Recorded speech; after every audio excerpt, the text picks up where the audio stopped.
Buenos días, hoy hablaremos de la sequía y las condiciones ambientales en República.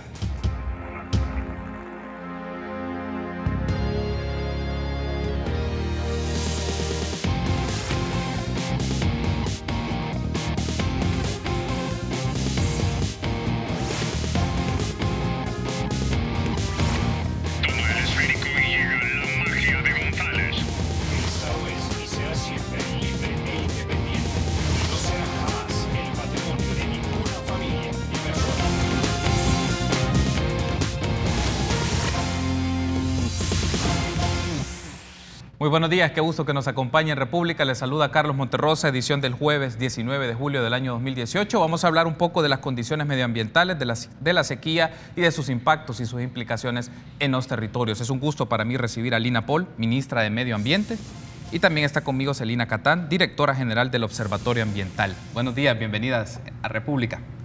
Bueno, muchísimas gracias, Carlos. Un enorme placer y muy buenos días a todos los televidentes y a las televidentes. Gracias, bienvenida, Celina. Muy buenos días, Carlos. Es un gusto estar aquí con ustedes. Gracias por estar conmigo esta mañana. Tenemos varios aspectos que desarrollar en el transcurso de la entrevista. Vamos a hablar un poco de la sequía meteorológica. Hace unos días estuvo con nosotros también el ministro de Agricultura, Orestes Ortega, y nos dio algunas declaraciones sobre las implicaciones que tiene esto en la franja oriental y las acciones que ellos van a desarrollar. Hablaremos sobre eso en el transcurso de la entrevista, pero me gustaría iniciar con esto, ministra. Desde el inicio de julio, el Ministerio de Medio Ambiente ha publicado informes sobre la sequía meteorológica que desde el 22 de junio afecta al país y con mayor intensidad pues en la zona oriental. Para la comprensión de nuestra audiencia, iniciar con esto es cómo se genera este fenómeno de sequía meteorológica. Bueno, en realidad yo creo que debo iniciar con una anécdota, por cierto, muy interesante de la vida real.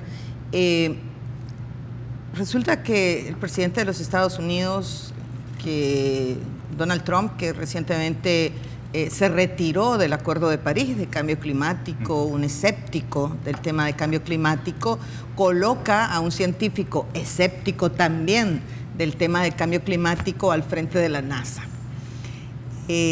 Recientemente, hace muy pocas semanas, el nuevo director de la NASA da declaraciones y dice: el cambio climático está aquí, es algo devastador para el planeta, sobre todo para las zonas del trópico. Y los periodistas le preguntan: ¿se está usted retractando? Y él contesta: sí, me estoy retractando. El cambio climático es una realidad. Claro, imagínate, él llega a un lugar donde hay una evidencia abrumadora sobre las consecuencias que el cambio climático está teniendo para el planeta. El tipo no le queda más que decir: es cierto, es una realidad. Nosotros hemos venido insistiendo que el cambio climático está aquí. Para nosotros significan eventos extremos, cambios en los patrones del clima, incluso cosas que sorprenden a los científicos, a los técnicos, a los meteorólogos de todas partes del mundo. Ahorita están cambiando ya la lista de huracanes que habrán en el Atlántico. Imagínense si estos son instancias de los Estados Unidos y de otras partes del mundo, y están cambiando ese número de huracanes porque están viendo fenómenos que ya son muy difíciles de prever, que son muy difíciles de definir qué es lo que realmente nos está afectando. Imagínense, afecta a las zonas cercanas a los polos. En realidad, los científicos del mundo han dicho que a quienes más afectan es a las zonas del trópico. Y más aún, y el último informe del panel intergubernamental de cambio climático, que reúne a más de 1000 científicos del mundo, dice: y Centroamérica es la región más sensible, es la región más afectada por el cambio climático. ¿Por qué? Porque nosotros somos un istmo y lo que nos pasa a nosotros depende no solo de lo que pasa en un océano, depende de lo que pasa en los dos océanos. Entonces resulta que si empezamos a ver algunos elementos del fenómeno del Niño que tiene que ver con alteraciones de la temperatura en el Océano Pacífico, también nos afecta, y sobre todo en esta sequía meteorológica reciente nuestra, nos afecta aún más, en este caso, los cambios de la temperatura en el Océano Atlántico. Entonces estamos, como dicen esto, a dos puyas, ¿verdad? Con dos fenómenos que además incide lo que está pasando en los polos, los vientos que nos vienen, etcétera, que no permiten la formación de lluvias y que nos altera el régimen de lluvias que tenemos normalmente durante este periodo lluvioso, ¿verdad? Este periodo que esperábamos estuviese dentro del rango de lo normal, pero que empiezan a haber una serie de factores, particularmente en el Atlántico, el enfriamiento del Atlántico, que lo que nos provoca a nosotros son esta ausencia de lluvias y bueno, que hay otros factores además que influyen en lo que está pasando ahora. Y entonces empezamos a ver días secos consecutivos. Casi un mes, ¿eh? No, mira, llevamos ya hasta ahora en ciertas zonas del país, por suerte hace poco se rompió la sequía en toda la zona oriental, pero seguimos viendo en algunas zonas del país ausencia de lluvia ya de más de 27 días, ¿cierto? Más de 27 días. Eso es una cosa devastadora para ciertas regiones de El Salvador. Nosotros insistimos, el primer punto, señores y señoras, el tema del cambio climático, ya no hay forma de evadirlo. Ningún país puede evadirlo, ningún actor, ningún ciudadano. O sea, nosotros, como decía Jerry Brown, el gobernador de California, hay que ponerse un chip nuevo. Estamos en una nueva época, que es la época del cambio climático, y debemos hacer las cosas de manera diferente. Debemos hacerlas de manera diferente. En los siguientes bloques me gustaría que hablemos un poco de las políticas y las acciones que implica la adaptación al cambio climático para el país, y no solo un ámbito de medio ambiente, porque eso significa trabajo de agricultura, de economía, de otros ámbitos, y que nos explique un poco ese panorama, pero retomando siempre esta idea que usted nos mencionaba, ministra, y escucharle, Celina, sobre este fenómeno de sequía meteorológica, y por los informes hay zonas, justamente como la ministra mencionaba, 27 días, casi llegamos a un mes, en zonas donde la sequía es muy marcada, y sobre todo en los departamentos de La Unión, Morazán, San Miguel, Usulután y San Vicente. Y la pregunta es, ¿por qué resultan estas zonas las más afectadas por este fenómeno? Generalmente es la zona oriental, toda la zona oriental, y la zona o el extremo noroccidental del país el que se ve más afectado por sequías, el que es más susceptible a sufrir sequías. De hecho, en estas zonas es donde tenemos la susceptibilidad más alta a sufrir sequías severas como la que estamos sufriendo en este momento. Ya tenemos más de 15 días secos consecutivos, ya se considera una sequía severa, porque ya esto puede generar impactos significativos para los cultivos, es decir, un periodo seco durante la estación lluviosa de más de 15 días, ya a los cultivos les puede llegar a afectar significativamente. ¿Por qué tenemos este fenómeno? La ministra hablaba de cambio climático. El cambio climático al final para nuestro país se manifiesta en una mayor variabilidad climática. Fenómenos de exceso de lluvia, pero también de falta de lluvia, de mayor severidad y de mayor duración. Lo que estamos teniendo es precisamente eso. Y eso se está manifestando digamos, climatológicamente en un Atlántico que se está enfriando muy súbitamente. Bueno, se enfrió muy súbitamente y se ha enfriado bastante. El Atlántico frío propicia una menor generación de ciclones tropicales en el Atlántico, una menor generación de ondas tropicales en el Atlántico, que al final son las que barren nuestro territorio y las que nos están dejando periódicamente las lluvias, y las ondas que transitan con muy poco contenido de humedad. No permite la formación de grandes tormentas, que son lo que típicamente nosotros nos genera mayores precipitaciones. El flujo del este ha estado sumamente acelerado, incluso es perceptible el viento en algunas zonas. Gente nos ha preguntado si tenemos vientos nortes en algunos momentos, y no, es este flujo del este que se mantiene bastante acelerado, y es la causa, digamos, ya en el tiempo, en las condiciones meteorológicas del tiempo, cómo se manifiesta la sequía, los cielos sumamente despejados, y por tanto también hemos tenido incrementos significativos en las temperaturas. La ministra mencionaba que habían algunas regiones de la zona oriental que la sequía se ha cortado. Tuvimos unas tormentas hace algunos días, cerca de 4 o 5 días, en la zona oriental que cortaron en buena medida esta sequía, afortunadamente. Sin embargo, tuvimos precipitaciones del orden de 26 milímetros. Es decir, ya para estos días la evapotranspiración misma de las plantas ya consumió esta lluvia que dejó. Aunque tengamos una menor cantidad de lluvia, una menor cantidad de días secos consecutivos, siempre vamos a tener un estrés en los cultivos de esta zona. Te voy a hacer la primera pausa. Para regresar me gustaría que nos compartan, nos comenten un poco qué tipo de información y equipo técnico dispone el Ministerio de Medio Ambiente para prever estos escenarios, y en función de esto qué tipo de políticas se pueden tomar o acciones en el caso de agricultura, que es uno de los puntos, pero también para otros aspectos que tienen que ver con zonas específicas, zonas protegidas y zonas del país. Una pausa, regresamos.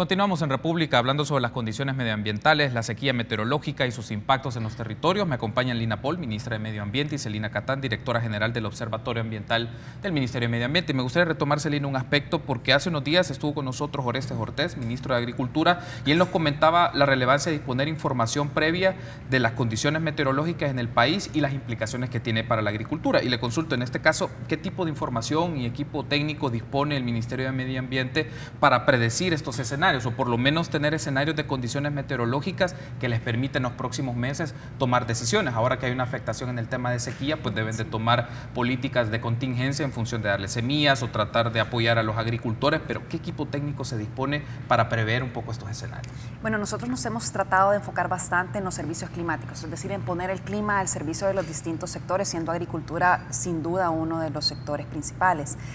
Nosotros hacemos perspectivas trimestrales para prever de alguna manera cómo va a ser el comportamiento climático. Si se recordarán, hace algunos meses nosotros comenzábamos diciendo, este va a ser un año complejo. ¿Por qué? Porque venimos de un fenómeno de la Niña, vamos a tener un inicio de la estación lluviosa muy favorable, y así lo fue.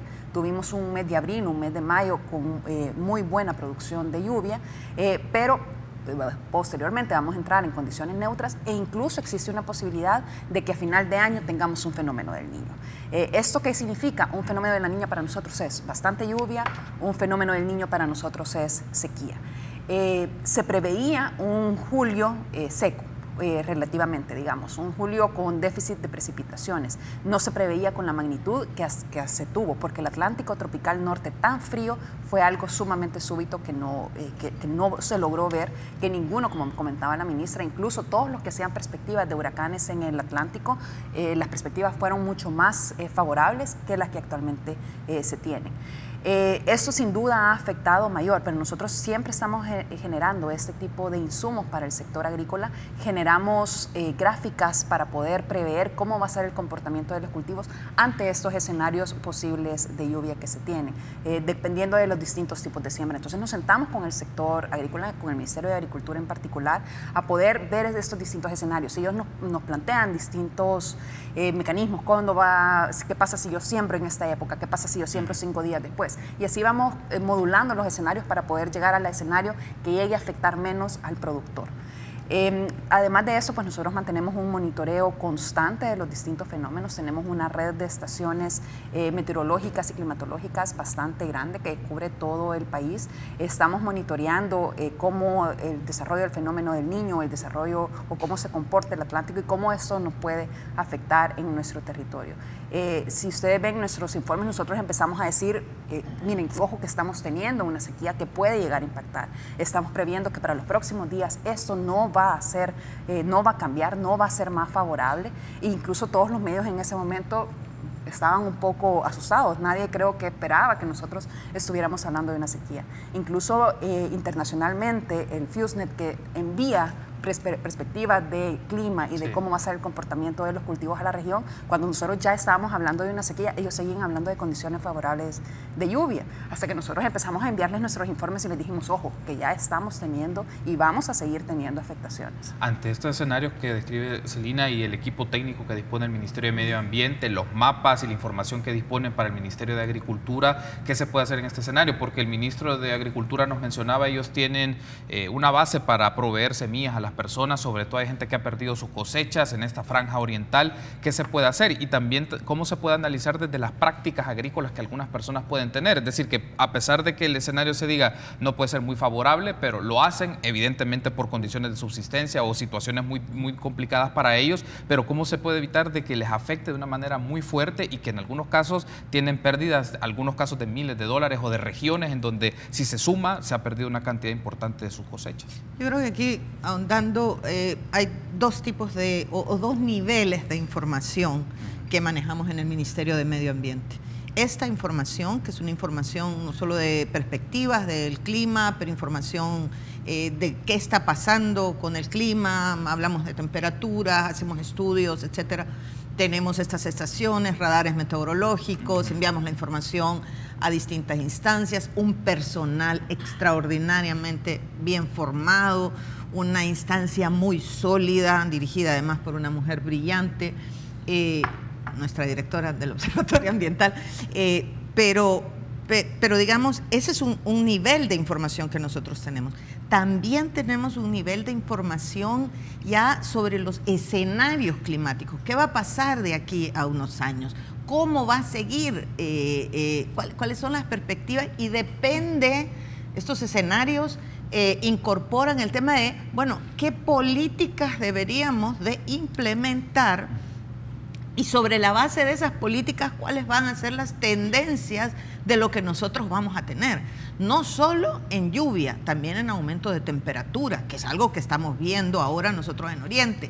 Para darles un ejemplo, la estación de Cerrón Grande, nosotros hemos tenido el día 14, creo que fue, una temperatura de 39.2 grados centígrados. Y el promedio histórico de lo que debería suceder, pues, en esa fecha está en 33.9 grados centígrados. O sea, casi 6 grados más lo que estamos viendo en esa zona de Oriente. Y podríamos decir también en San Miguel lo mismo. En San Miguel tuvimos una temperatura de 40.2 grados centígrados y en promedio histórico debería haber una temperatura de 35 grados. O sea, estamos hablando de 5 grados centígrados más, 5.2 grados centígrados. Entonces, estamos viendo aumento de temperatura, estamos viendo aumento de lluvia. Entonces, manejamos también la información, digamos, más de largo plazo, más de el tipo de políticas que deberíamos de implementar, cuáles son los escenarios, cuáles son las emisiones de gases de efecto invernadero que nosotros estamos teniendo ahora. Yo quiero invitarles, el día jueves vamos a presentar lo que se conoce en la jerga de cambio climático como las comunicaciones nacionales. Como obligación de los países deben presentar sus comunicaciones ante la Convención Marco de Cambio Climático. ¿Cuál es la situación? ¿Qué están haciendo? ¿Y cómo se está manejando el tema de cambio climático? Nosotros vamos a presentar ahora nuestra tercera comunicación nacional de cambio climático. Es el jueves en el Hotel Sheraton, Presidente, a las 9 de la mañana. Y por favor, yo les animo a ir, vayan, es además de una invitación abierta, habrán algunas computadoras ahí que ustedes van a poder ver con videos, pero también con mapas. Y es impresionante los mapas de no lo que nos va a pasar en 100 o 200 años, no, lo que nos puede pasar en 20 años. ¿Y eso qué significa? Sí, tenemos que prever todo el tema de semillas, por supuesto, eso es una labor extraordinaria que hace el Ministerio de Agricultura y Ganadería, siempre muy oportuno para que los precios de los granos básicos no aumenten y la ciudadanía no tengamos que tener un costo adicional para estos granos básicos, pero además para proteger a los agricultores se entregan semillas adicionales, pero también están las políticas más de largo plazo, ni siquiera de largo plazo, de ya, que deberíamos de empezar a hacer ya. ¿Cómo dejamos de esta práctica nociva de la quema en la agricultura? Que no puede seguir habiendo, no puede seguir existiendo. ¿Por qué? Porque nosotros lo que tenemos que buscar es generar humedad en los suelos, mejorar esos suelos, generar humedad en los suelos, hacer obras de conservación de esos suelos, de manera que esto que está pasando ahora y que lo hemos repetido en innumerables ocasiones, va a seguir pasando. Esta es la tendencia, esos son los escenarios.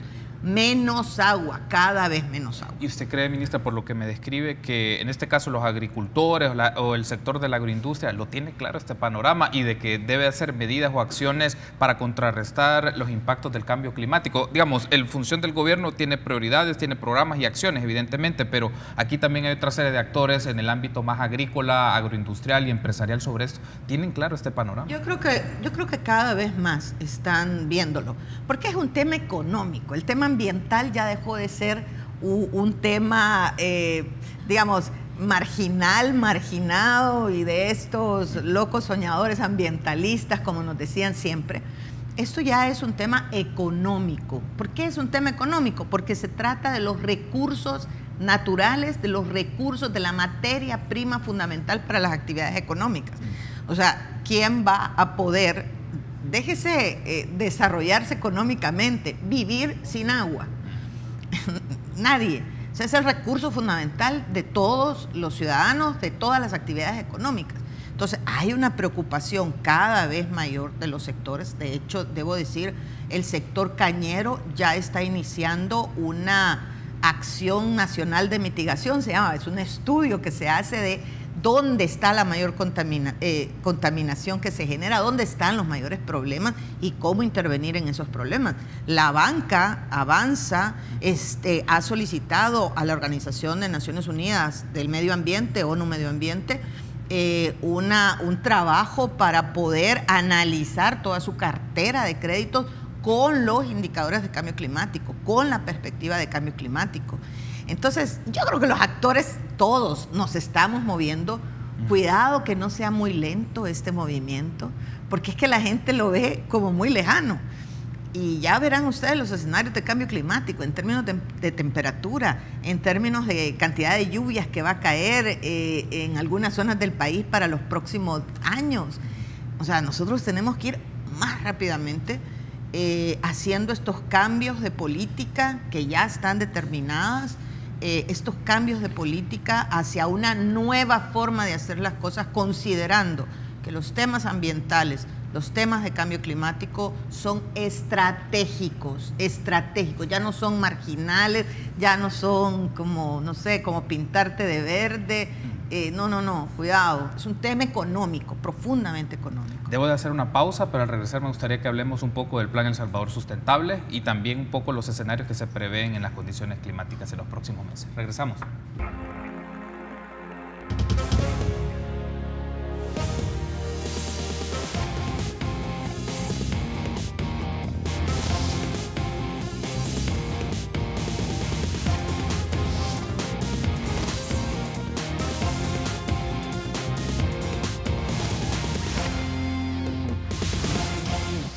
Gracias por seguir junto a nosotros en República. Continuamos platicando con Lina Poli y Celina Catán, un poco de las condiciones ambientales, pero quiero incorporar el tema agua por un aspecto. Ya hablaremos del Plan El Salvador Sustentable también con la ministra, pero Celina, hay un aspecto que me gustaría saber porque el Observatorio Ambiental del Ministerio de Medio Ambiente ofrece varios elementos, información de varios aspectos. Hemos hablado de meteorología, pero también hablan de hidrología.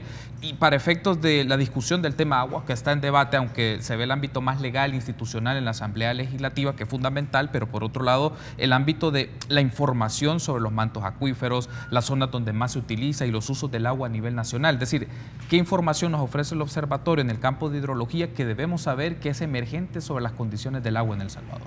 Bueno, de hecho, y hablábamos hace unos minutos, no podemos separar el tema cambio climático, no podemos separar el tema de sequías con el tema agua.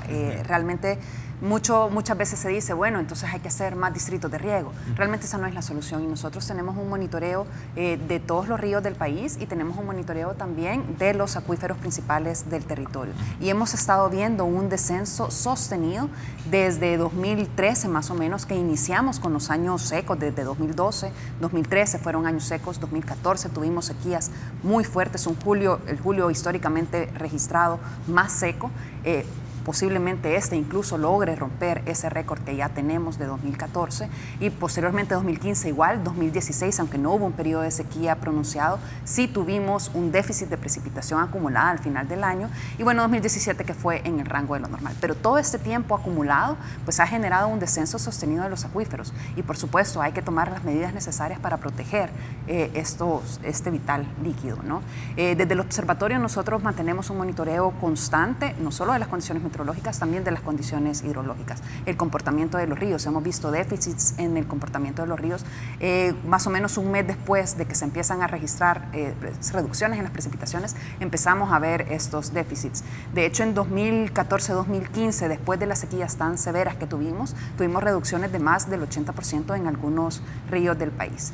Y como digo, los mantos acuíferos, pues la tendencia continúa siendo a la disminución. Hemos montado un sistema de información hídrica gracias al apoyo de la cooperación española, el programa del Fondo del Agua, donde está toda esta información, la información tanto del monitoreo, las estadísticas hidrológicas que nosotros como observatorio tenemos, pero también información de los usos del agua, escenarios de cambio climático, de cómo se deberían de asignar y reservar los recursos para poder cubrir los usos principales del agua en nuestro país. Si nosotros podríamos identificar en el mapa y la gente puede hacerse esta imagen, Celina, ¿cuáles son las zonas de mayor riesgo? El área metropolitana de San Salvador lo es una, pero si hablamos de otras zonas en el territorio nacional, ¿a dónde hay que prestar la atención por la las condiciones. Bueno, otra zona que ha resultado bastante crítica es la zona, digamos que tiene un nivel de estrés hídrico bastante fuerte, es la zona de Sonsonate, el río Grande de Sonsonate, la cuenca del río Grande de Sonsonate, o esa masa de agua relacionada a esa cuenca, muestra un nivel de estrés hídrico bastante alto, y con los escenarios de cambio climático,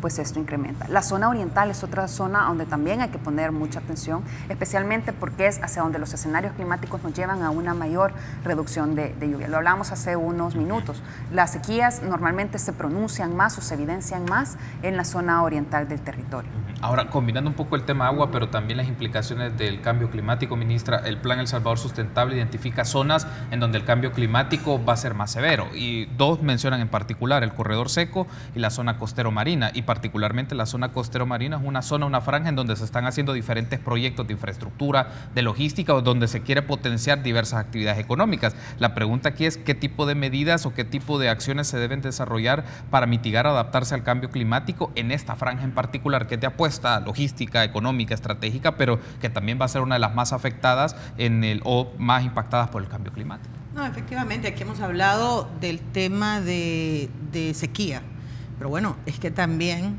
el cambio climático son eso, eventos extremos, que pueden ser sequías, pero también inundaciones, y ya lo hemos visto en el país.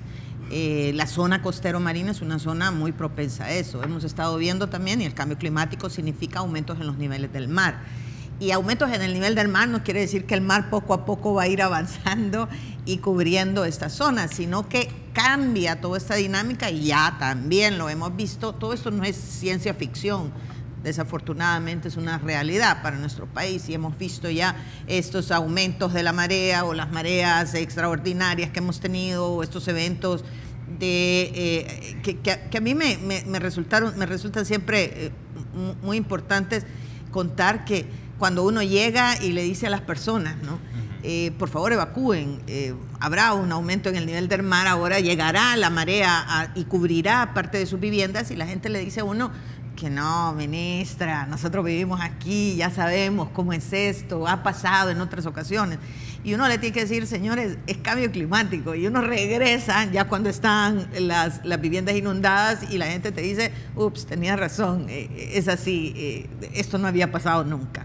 Esa frase de esto no había pasado nunca, esto lo vamos a ver siempre en el tema de cambio climático. Entonces, las zonas que tienen alta susceptibilidad de inundación, sobre todo encontramos obviamente la zona costera, que es una de las zonas que se va a ver mayormente afectadas. Nosotros tenemos monitoreo también para todo esto, además para el tema de tsunamis, que es una posibilidad, que ya lo tuvimos en el 2012, por cierto.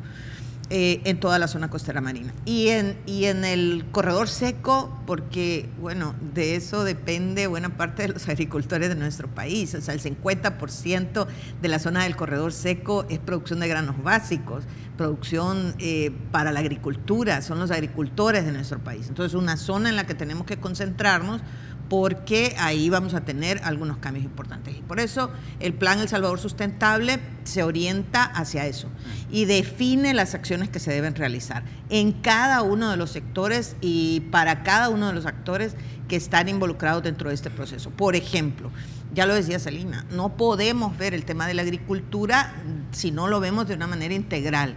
Bueno, ok, sí, la sequía se combate con agua, eso es obvio. Y sí, bueno, probablemente necesitamos sistemas de riego, distritos de riego, pero ojo que eso no es la única solución. Porque si tú no restauras y reforestas las áreas en donde el agua se va a infiltrar y desde donde estos distritos de riego van a poder succionar esta agua, de nada te va a servir. Lo vas a hacer este distrito de riego, pero en muy poco tiempo lo vas a perder porque ya no va a haber agua. Entonces, el Plan El Salvador Sustentable lo que intenta es esa visión de integralidad. Sí, ok, vamos a hacer distritos de riego, pero cuidado, hay que reforestar esas áreas y nosotros ya lo tenemos definido, dónde hay que reforestar, dónde hay que restaurar, cuándo hay que hacerlo, cuánto cuesta hacerlo, quiénes deben hacerlo, y el punto es ya ponernos a implementarlo. Nosotros ya lo hacemos con la planta TON o con algunas otras iniciativas que tenemos en el programa de restauración, pero eso tenemos que agarrarlo todos debemos agarrarlo. ¿Qué zonas debemos proteger?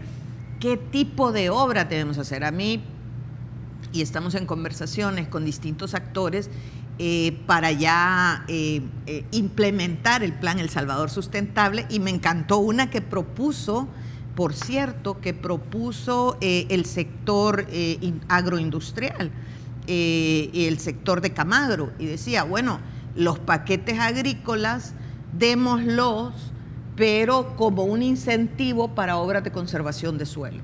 Ok, eso es lo que debemos hacer. ¿Cómo hacemos obras de conservación de suelo? ¿Cómo restauramos y reforestamos esas áreas que son fundamentales para que exista agua en el país? ¿Cómo dejamos de hacer construcciones ilegales en donde el Ministerio de Medio Ambiente le dice que no, porque esa es una zona donde es una zona de recarga acuífera? Pero resulta que el Ministerio de Medio Ambiente dice que no, y entonces se hace de manera ilegal. Y encima se acusa al Ministerio de Medio Ambiente de que no quiere fomentar la inversión y el empleo. Y uno dice, sí, yo la quiero fomentar, pero ahora y en 5 años y en 10 años, porque de nada me sirve seguir rompiendo esos lugares que van a brindar el agua para todos. Debo cerrar la entrevista, ministra Celina, pero quiero consultarle este tema porque lo hemos abordado cuando hemos tenido oportunidad de tener a ministros y ministras sobre esto. El gobierno ha presentado un proyecto de ley de zonas económicas especiales, y en este proyecto de zonas económicas especiales se delimita una franja suroriental. Y le consulto, ¿hubo participación del Ministerio de Medio Ambiente en la formulación de este proyecto de ley? Mire, sí, esto es un proyecto de ley que de hecho el Ministerio de Medio Ambiente tendría que estar en el ente, en la junta directiva, creo que es. En el consejo directivo, sí. No lo sé hasta ahora. Nosotros hemos insistido que esta es una zona muy frágil. Es una zona que requiere sin duda oportunidades económicas, pero también es una zona muy, muy frágil, y por lo tanto los temas ambientales tienen que ser altamente prioritarios en la definición de lo que se haga en una región de esa naturaleza. Si ese mecanismo funciona o no, mire, nosotros en el ministerio somos muy zapatero a tu zapato. Usted pregúnteme cosas ambientales y yo le digo esa es la solución, pero en términos de los mecanismos, nosotros lo que sí insistimos, y ellos también nos han insistido desde el Ministerio de Economía, desde la Vicepresidencia de la República, que quieren que el Ministerio esté dentro de esta conformación para brindar las opiniones. Ahora, lo que sí quiero aprovechar, perdona Carlos, es la ley del agua. O sea, estamos hablando de esto, pero una ley del agua, déjense de lado, quítense, desarrópense, no mentira, quítense de lado todas cuestiones ideológicas. Esto es un tema técnico, profundamente técnico. Nos estamos quedando sin agua, o sea, esto es una realidad. Vaya, estoy siendo muy dramática quizás, pero el tema como decía Celina, estamos viendo reducciones sostenidas del agua en los acuíferos del país. El tema de cómo vamos a tratar el agua es un tema esencial. Entonces, por favor, tengamos una discusión técnica sobre eso y aprobémosla de una sola vez. ¿No considera también que además de la discusión técnica debe ser un complemento de condiciones sociopolíticas? ¿A qué me refiero? Sociopolíticas en el sentido de la distribución y a quién se le puede dar prioridad y a quién no, o cómo se distribuyen los usos del agua, porque tiene usos agrícolas, usos industriales, pero también usos para la vida. Y eso es un poco la posición que también entiendo se ha deliberado en asamblea. Totalmente. Cuando yo digo tengamos una discusión técnica, quiere decir tengamos una discusión sobre la base de la evidencia científica. Ahora, la conformación del ente, yo siempre lo he dicho, es una conformación política, y política en el buen sentido de la palabra, es decir, que trata sobre los intereses de la del conjunto de ciudadanos y ciudadanas, y que no puede estar los privados en las tomas de decisiones, sino que tiene que estar la política, quienes los ciudadanos eligieron para ser gobernados. Muy bien, quiero darle las gracias por haberme acompañado. Gracias. Ministra, ha sido un gusto. Celina, ha sido un gusto. Espero que nos volvamos a encontrar para seguir discutiendo temas de medio ambiente y sobre todo el Plan El Salvador Sustentable y medidas de mitigación ante el cambio climático. Gracias. Gracias. Gracias por haberme acompañado. Permítanos una pausa, regresamos con más entrevistas.